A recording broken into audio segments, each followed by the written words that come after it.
Welcome to the Timeless Tales Library, where stories drift like evening mist to cradle your weary spirit. I'm Oliver, your nocturnal storyteller, and tonight I've woven together a gentle tale to soothe your racing mind and carry you softly into dreams. The Timeless Tales Library exists through the grace of devoted listeners like you. If these hushed stories have offered you refuge, please subscribe and help us continue spinning these tender nocturnes. As you sink into your listening haven, leave a comment sharing which corner of the world you're joining us from tonight, and whisper a destination where you'd love our tales to spirit you away, perhaps the lavender fields beneath shooting stars, the ancient libraries carved into mountain faces, the forgotten islands where time moves like honey, or a lighthouse keeper's cottage wrapped in morning fog. Your dreaming hearts keep our gentle sanctuary illuminated with magic. This story is about a quiet journey to an ancient observatory perched high on a winter mountain, where snow falls softly and rain whispers against old stone walls. It is about finding a place that exists between sleep and waking, where the sky meets the earth in gentle harmony, and where you can finally rest beneath stars that have waited lifetimes to be seen again. Now, close your eyes and exhale slowly, letting the day's clamor dissolve like fog in the morning light. Tonight, you're stepping into the mist-woven hall of the Timeless Tales Library. This ethereal hall is shrouded in a soft, silvery mist that swirls gently around towering shelves of frosted glass.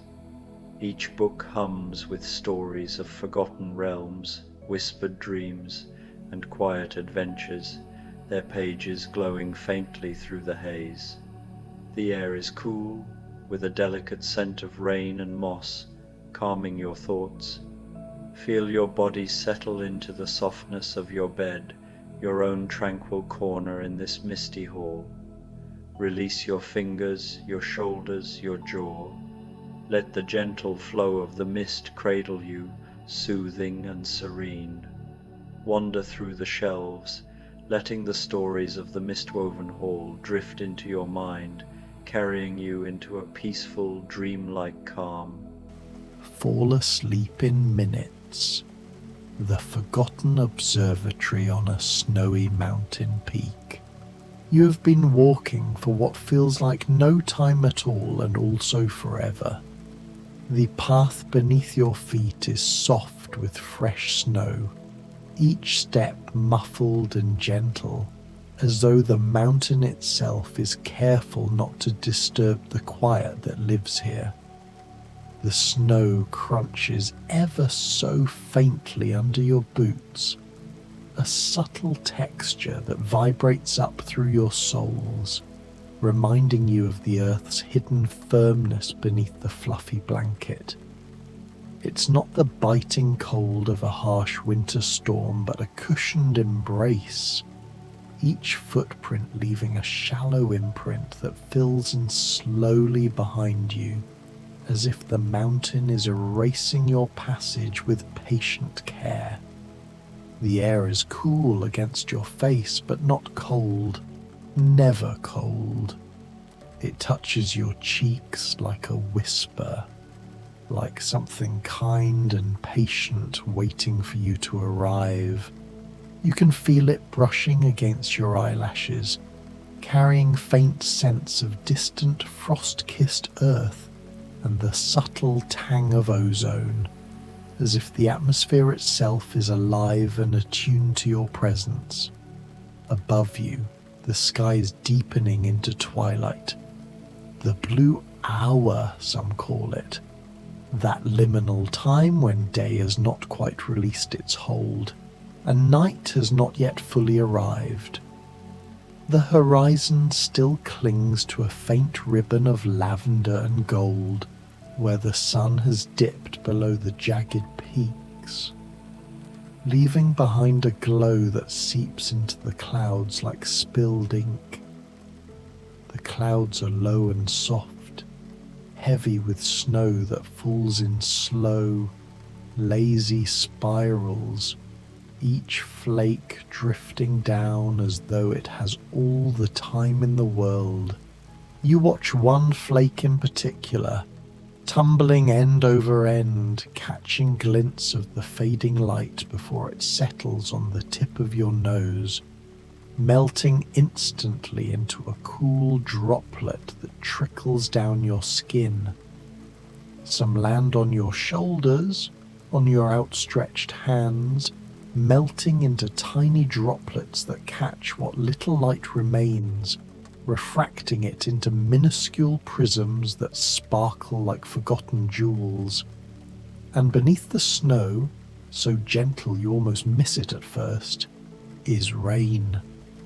A soft, persistent rain that seems impossible in this winter place. Yet here it is, pattering quietly on the evergreen branches that line the path, trickling down through layers of white, creating a rhythm that matches the slow beating of your heart. It's a warm rain, strangely defying the chill around it, as if born from some hidden thermal spring high in the clouds. Droplets form on the needles of the pines, gathering weight until they release in a soft plink, soaking into the snow below and creating tiny craters that steam faintly in the cool air. It is not the rain of storms, but the rain of lullabies, the rain that has always known how to soothe, how to sing the world to sleep.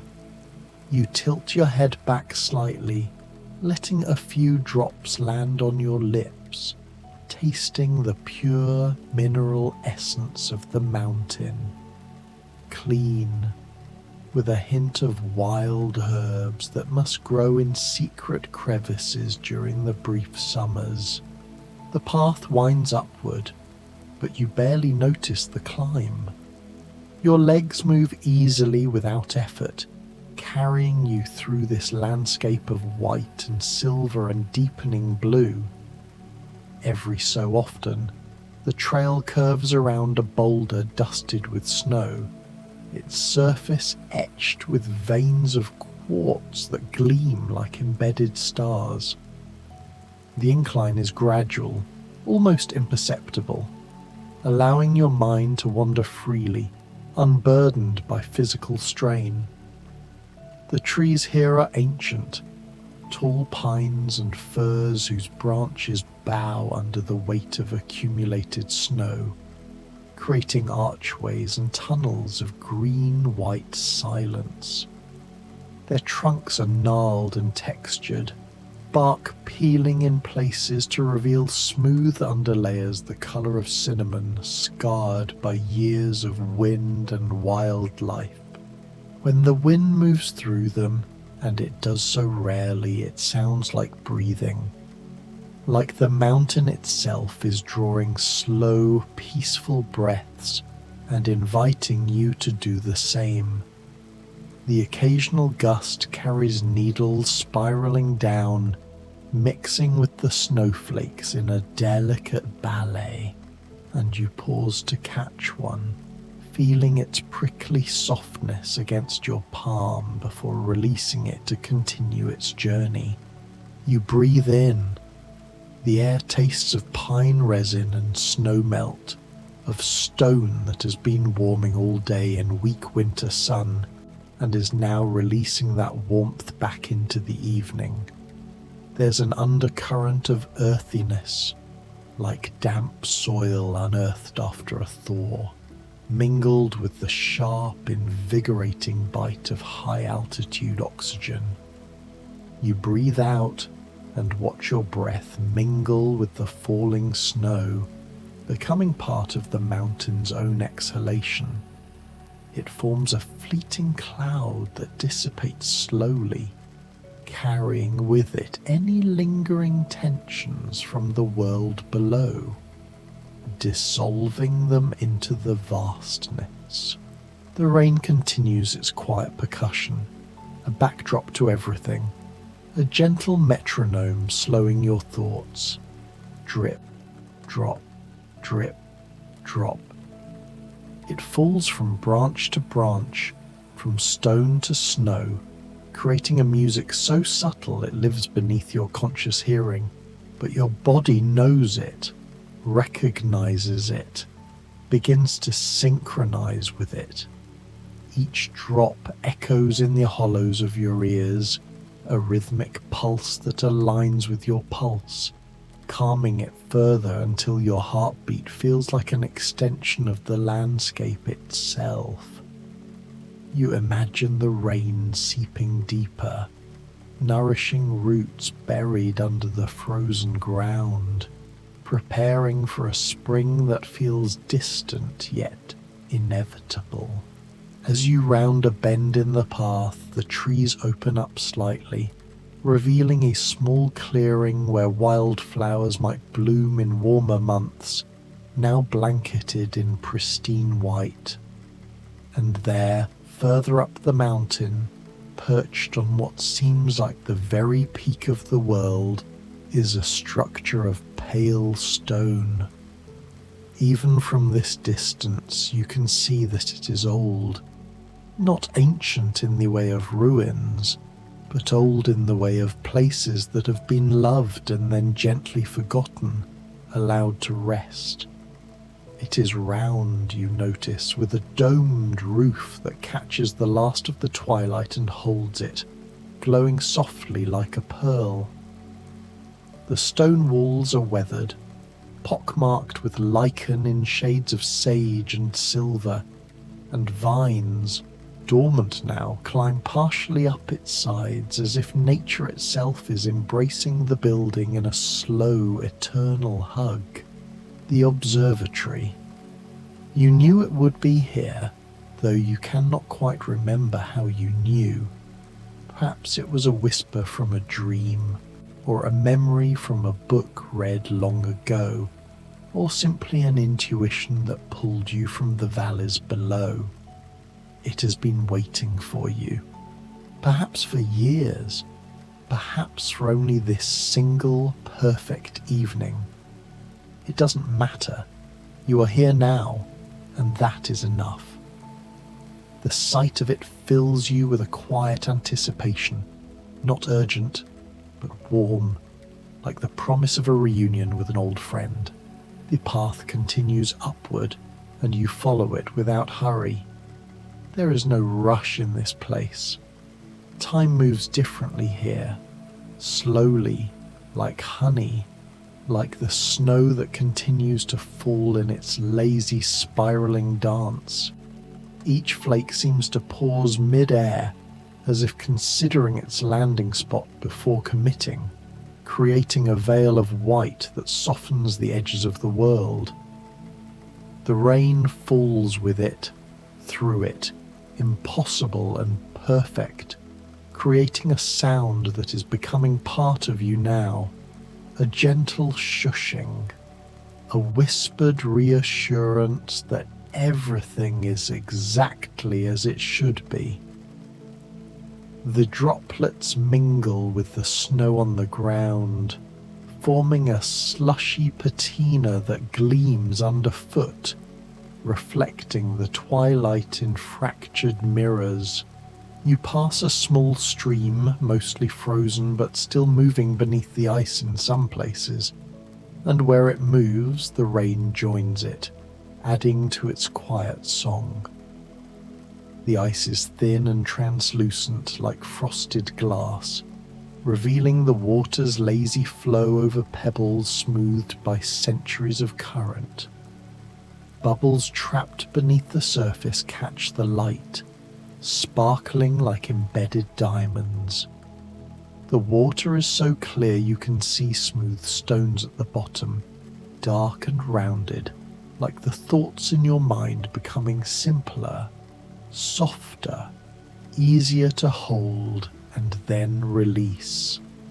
You kneel briefly, dipping a finger through a crack in the ice, feeling the shocking cold that contrasts with the rain's warmth.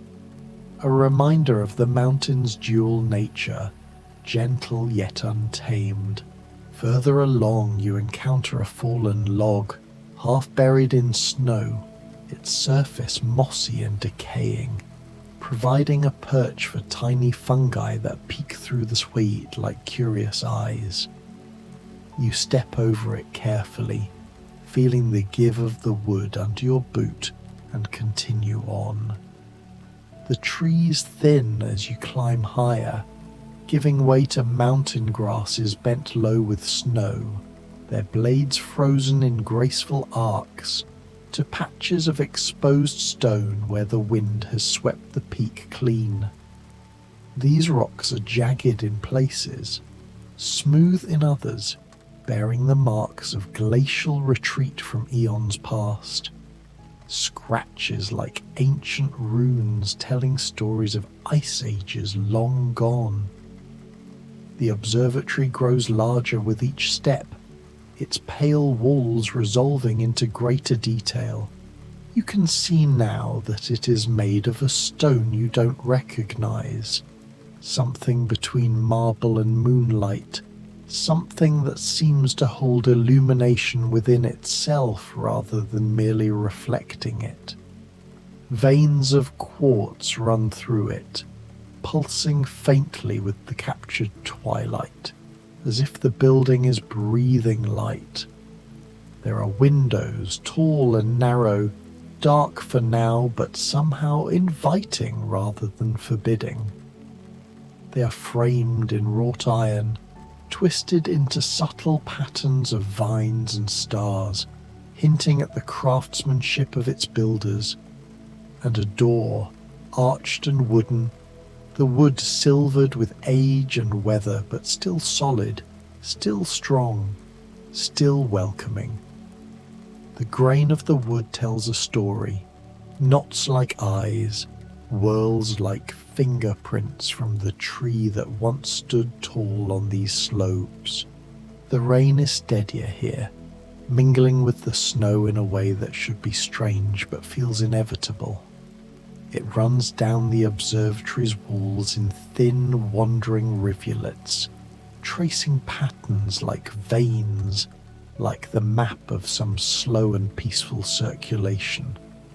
Each droplet follows its own path, merging and diverging, creating ephemeral artwork on the stone.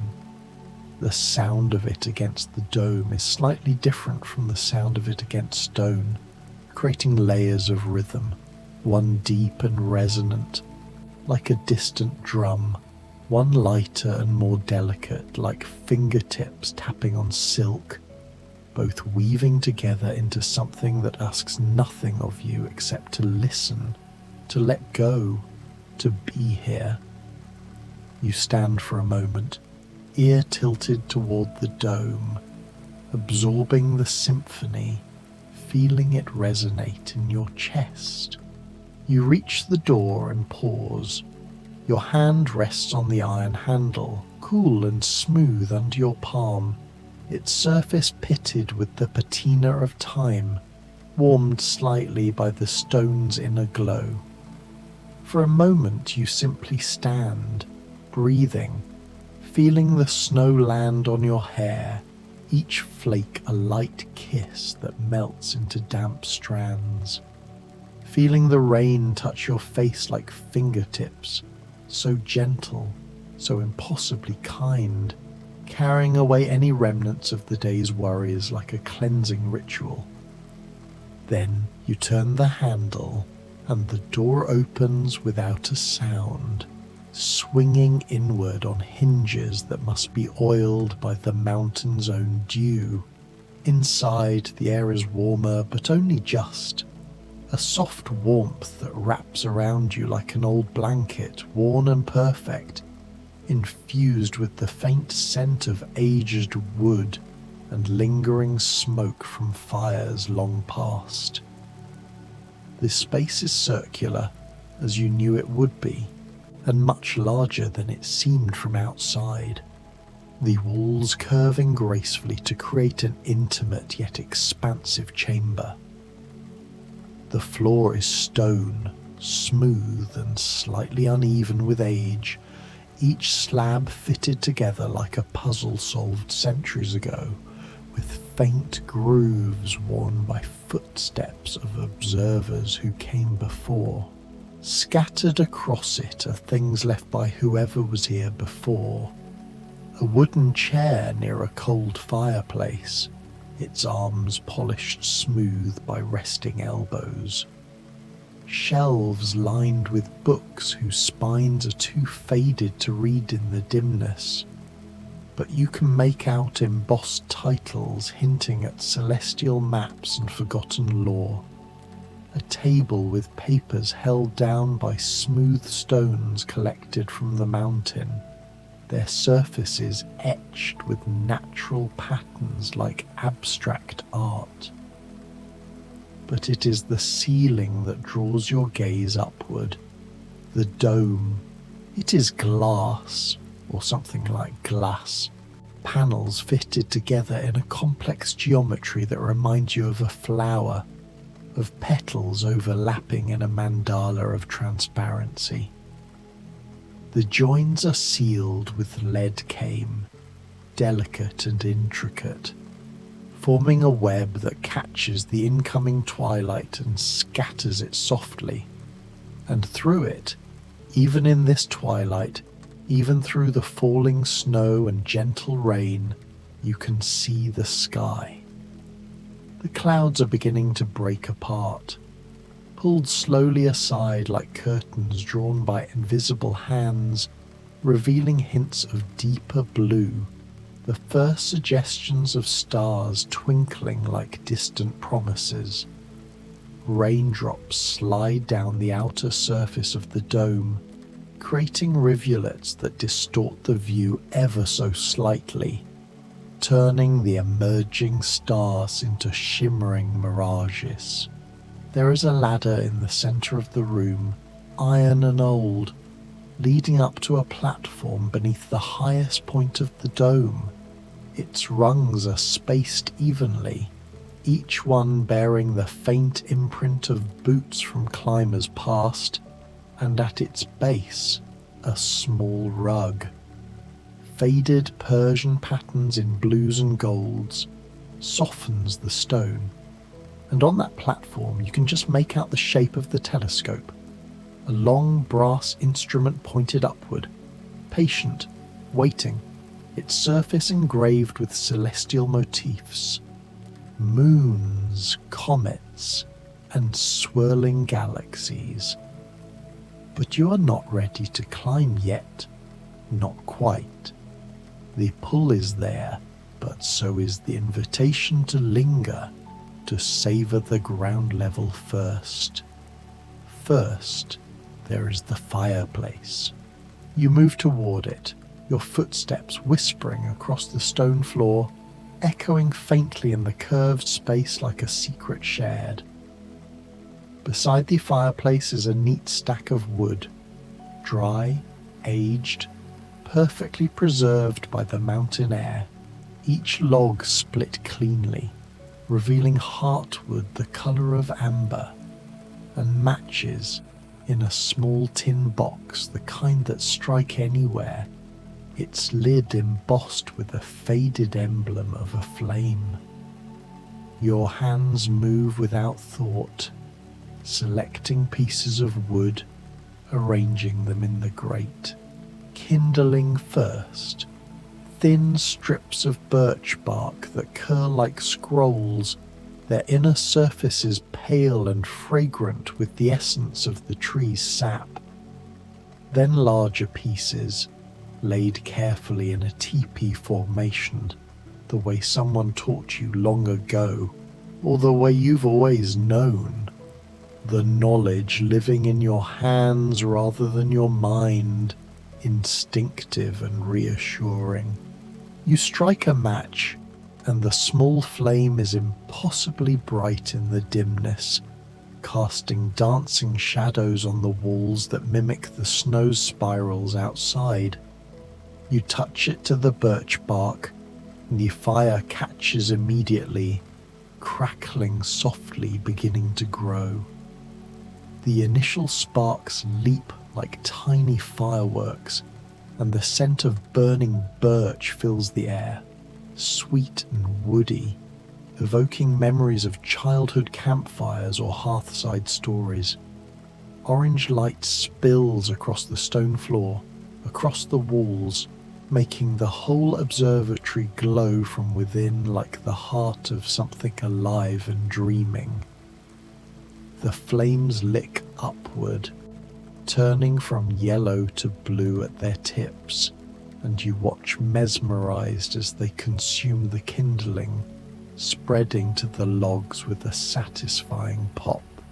The warmth begins to radiate outward, a gentle wave that chases away the last traces of the mountain's chill from your bones, and you settle into the wooden chair, which creaks once, contentedly, and then holds you perfectly, its seat contoured by years of use to fit the human form just right. Outside, the rain continues its gentle tapping against the dome, against the walls, its rhythm unchanged, unchanging, a constant companion that now harmonizes with the indoor sounds. The fire adds its own voice now, the pop and whisper of burning wood, the soft collapse of logs settling into themselves, becoming ember and ash and warmth. The embers glow like captured sunsets, pulsing with heat, and occasional sparks drift upward, vanishing into the chimney with a faint sizzle. You let your eyes close for a moment, just feeling the warmth on your face like a lover's hand cupped against your cheek, the solid chair beneath you, grounding you in this sanctuary, the sound of rain and fire weaving together, creating a tapestry of audio comfort that envelops your senses. Your breathing slows, matching the pace of the rain, of the fire's gentle crackle, of something deep and fundamental in this place, a pulse that feels eternal, unchanging. When you open your eyes again, the room seems even more peaceful, even more yours.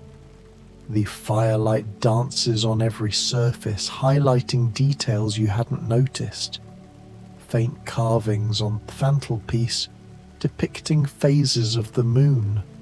A small hook for hanging lanterns, though none are present. Shadows that play across the bookshelves, making the volumes seem to breathe. On the table, you notice now, there is a small kettle and a cup, both of simple porcelain, glazed in a soft eggshell blue that matches the twilight sky. Without questioning how they came to be there, or whether they were always there and you simply didn't see them, you rise and take the kettle to a stone basin near the wall. There is water there, cold and clean, trickling from somewhere within the mountain itself, a natural spring that feeds this forgotten place, its flow steady and musical, like a hidden brook. You fill the kettle, hearing the hollow sound shift and rise as the water level climbs, bubbles forming and popping on the surface.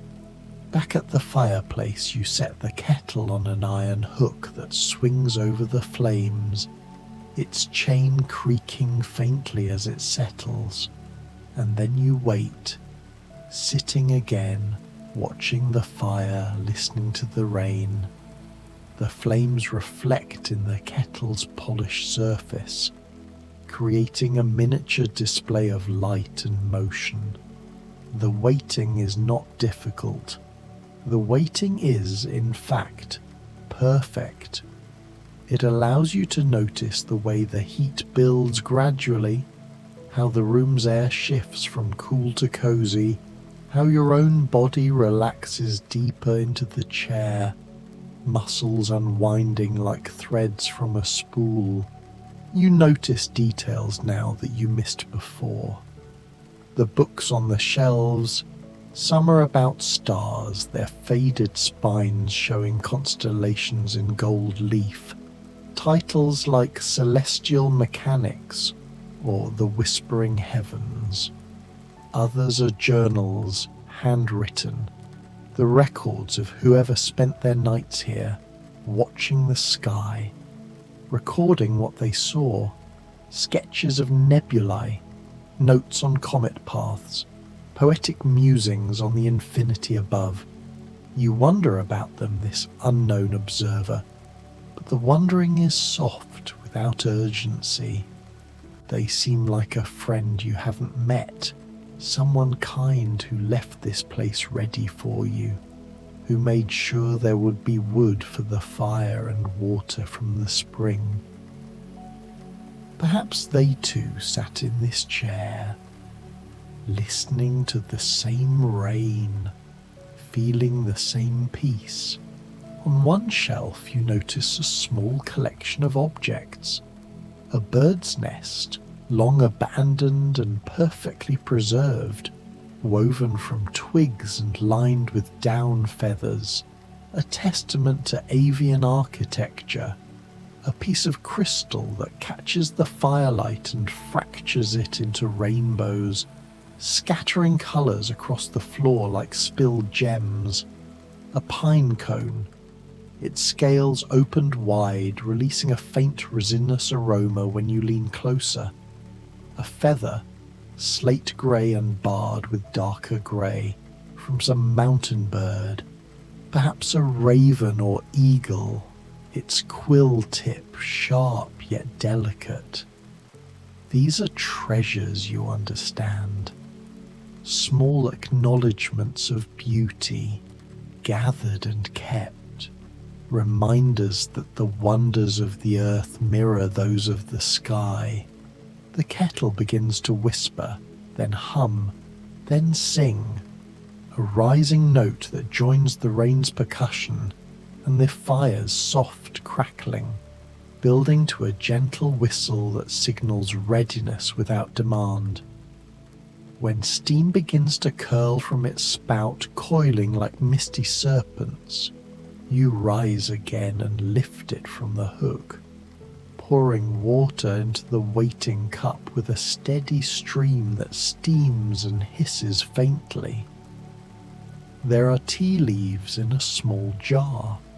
You find them without searching, as though your hands know where everything lives in this place. The jar's lid sealed with wax to preserve freshness. The leaves are fragrant, smelling of flowers and summer despite the winter outside, despite the snow and impossible rain. Notes of lavender, chamomile, and a hint of wild mint that evokes sun-drenched meadows. You pour the water over the leaves and watch them swirl and dance, slowly unfurling, releasing their colour and scent into the liquid, turning it a pale golden hue. The steam rises, warm and herbal, carrying the aroma upward to mingle with the wood smoke, creating a sensory cocoon. You carry the cup back to the chair, cradling it in both hands, feeling its warmth seep into your palms, up your wrists, into the core of you, like a liquid embrace. The first sip is perfect. Not too hot, flavoured with something between chamomile and honey and mountain flowers you cannot name. A subtle sweetness that lingers on your tongue. It slides down your throat, spreading warmth, spreading peace. You can feel your shoulders dropping. Muscles you didn't know were tense beginning to release and soften, as if the tea is a potion brewed specifically for your soul. Subsequent sips reveal layers. First the floral top notes, then an earthy base, each one drawing you deeper into relaxation. Outside, through the tall windows, you can see that full night has almost arrived. The sky has deepened to indigo, then to violet, then to the particular blue-black that only exists far from cities, far from any light but the light of stars. The glass panes frame the view like portraits, snowflakes adhering briefly before melting away, and the clouds are still parting, slowly, slowly, revealing more and more of what waits above, pinpricks of light emerging one by one, like shy performers taking the stage. The rain continues, softer now, a barely there presence, but still there, still adding its voice to the evening song, tapping lightly as if in applause for the unfolding night. The snow has gentled too, individual flakes visible now as they drift past the windows, each one catching firelight, glowing for a moment before disappearing into the darkness like fleeting fireflies. You finish your tea, taking your time, making each sip a small meditation, savouring the way the cup cools gradually in your hands. When the cup is empty, you set it aside on the table, where it clinks softly against a stone paperweight, and simply sit, watching the fire dwindle to embers, feeling the warmth linger, listening to the rain fade into whispers. There is nothing you need to do, nowhere you need to be.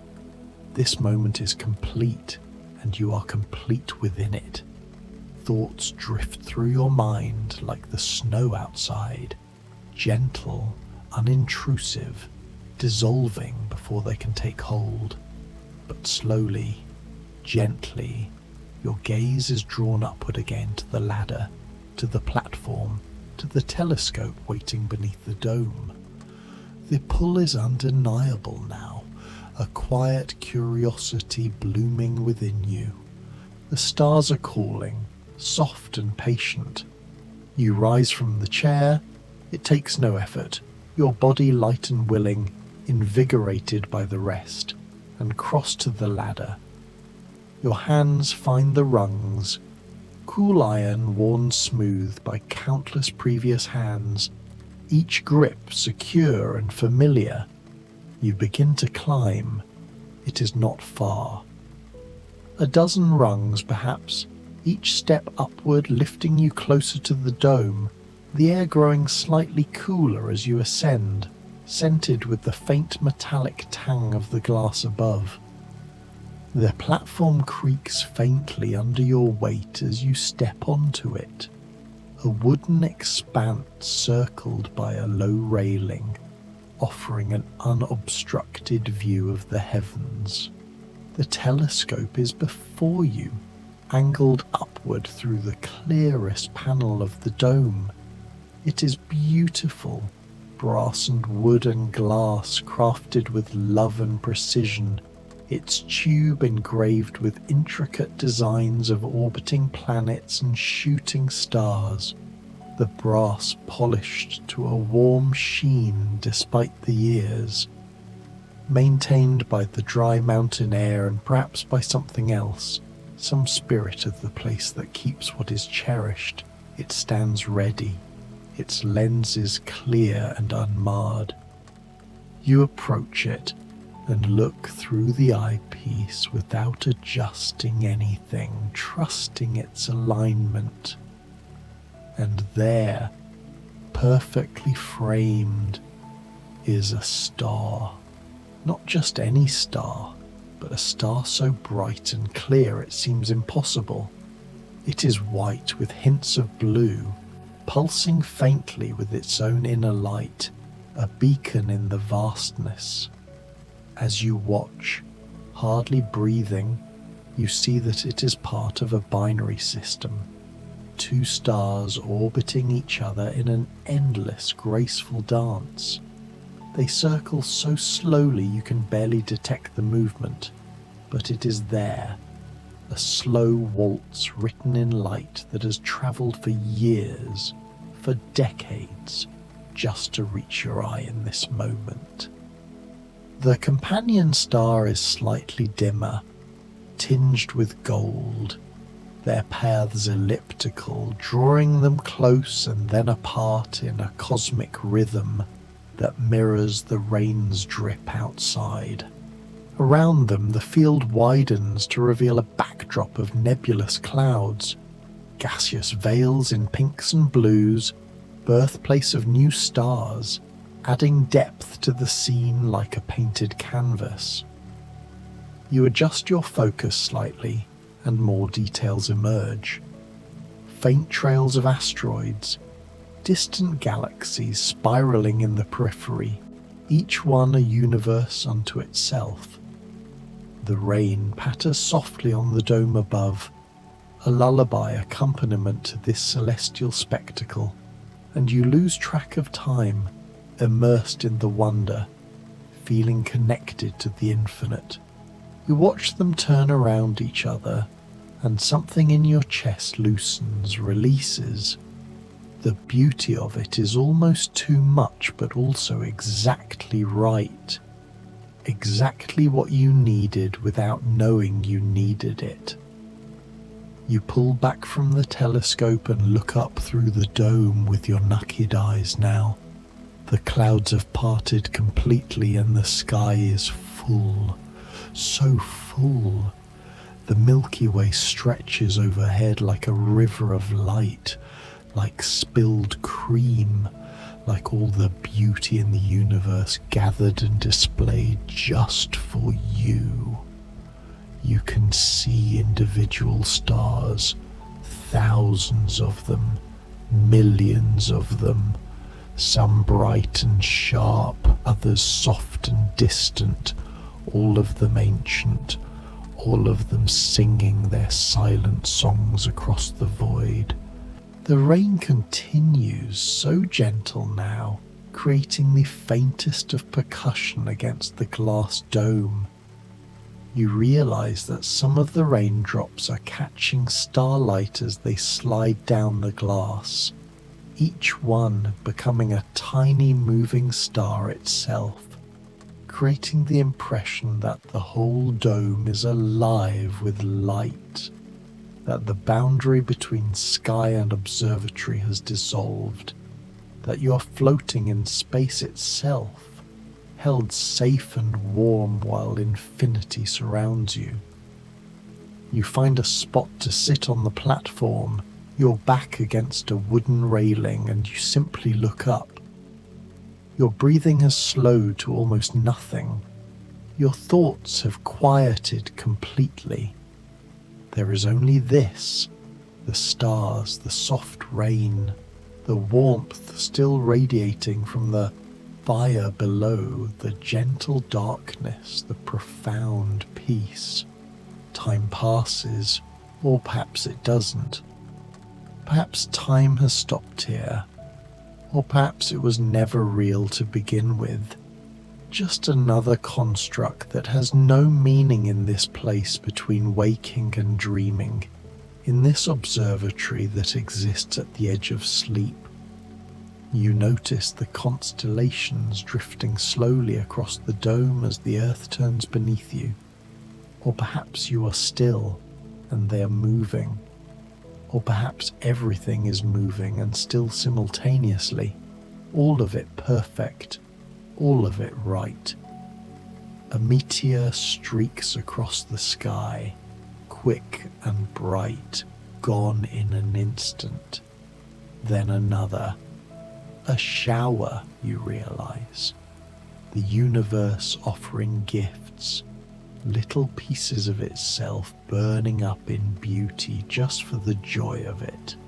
You watch them come and go, each one a brief celebration, each one asking nothing of you except to witness, to be here, to receive. The rain slows even further, becoming the faintest whisper, becoming the sound of breath, becoming the sound of your own heartbeat, slow and steady and calm. Below, the fire has burned down to embers, glowing soft and red, asking nothing, simply being warmth, being light. You feel yourself sinking deeper into comfort, into rest. Your eyelids grow heavy, but you don't fight it. There is no reason to fight anything here. You let them close halfway, and the stars become soft points of light, blurred and gentle, like seeing the world through tears of joy. The platform beneath you feels softer now, more like a bed than wood. Or perhaps you have moved without realizing it, have found blankets stored somewhere in this magical place, have wrapped yourself in warmth and softness. It doesn't matter. What matters is that you are held, supported, safe. The rain is inside you now, its rhythm your rhythm. Your breath matches it perfectly, in and out, slow and steady, like waves on a distant shore, like the pulse of the universe itself. Each exhale releases something you no longer need, a worry, a tension, a thought that has overstayed its welcome. Each inhale brings in peace, stillness, the scent of pine and stone and snow. Above you, the stars continue their ancient dance, but they seem closer now, more present. It is as if they have been waiting for you to arrive, to finally come home to this place of rest, of peace, of perfect quiet. They welcome you with their light, with their steady presence, with their reminder that you are part of something vast and beautiful and ongoing. The meteor shower continues, each streak of light a small blessing, a tiny farewell to something that no longer serves, burning away in beauty, leaving only the darkness, only the peace, only the gentle rain and the stars and the warmth and the incomprehensible comfort of being exactly where you are, exactly who you are, exactly enough. You realize that you have been looking for this place your whole life, this observatory on its mountain peak with its impossible rain and its generous fire and its telescope pointed toward wonder. This place that asks nothing of you except to be here, to rest, to let go. This place that was always waiting, patient and kind, knowing that eventually you would find your way up the path, through the snow, through the door, up the ladder, to this moment of complete and total peace. The rain is barely audible now, just a suggestion, a memory of sound. Your breathing has become so slow, so soft, that you can barely detect it. The stars are dimming, or perhaps your eyes are closing, and there is no difference anymore, no distinction between inner and outer, between sleeping and waking, between yourself and the universe that holds you. You are safe here. You are held. You are home. The last thing you perceive before sleep takes you fully into its gentle arms is the feeling of the mountain beneath you, solid, ancient, unmovable, and the sky above you, infinite, welcoming, full of light, and between them, you, resting in the forgotten observatory, wrapped in warmth and darkness and the quietest rain, the softest starlight, the most profound peace you have ever known. The stars keep watch above you, steady and true. The rain continues its lullaby, so quiet now it might be only the sound of the universe breathing. The fire glows on, asking nothing, giving warmth, and you finally let yourself fall into sleep, deep and dreamless and complete, knowing that when you wake, if you wake, this place will still be here, waiting, ready to welcome you home again.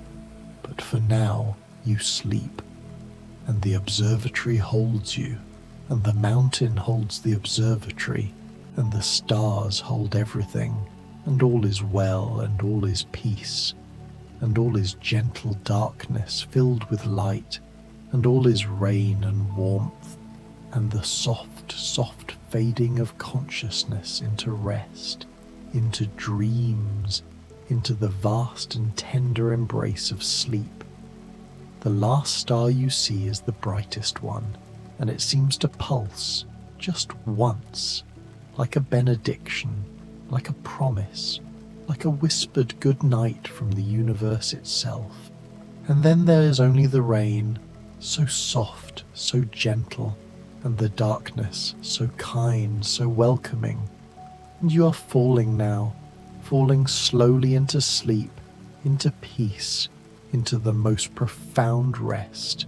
And there is nothing to hold on to and no need to hold on.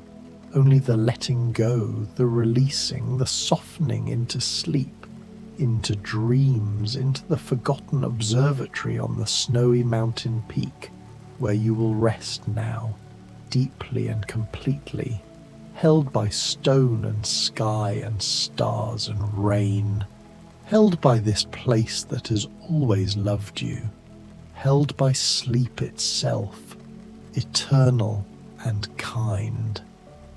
Good night. Rest well. The stars are watching over you, and the rain sings you to sleep, and all is peace, and all is well, and you are home.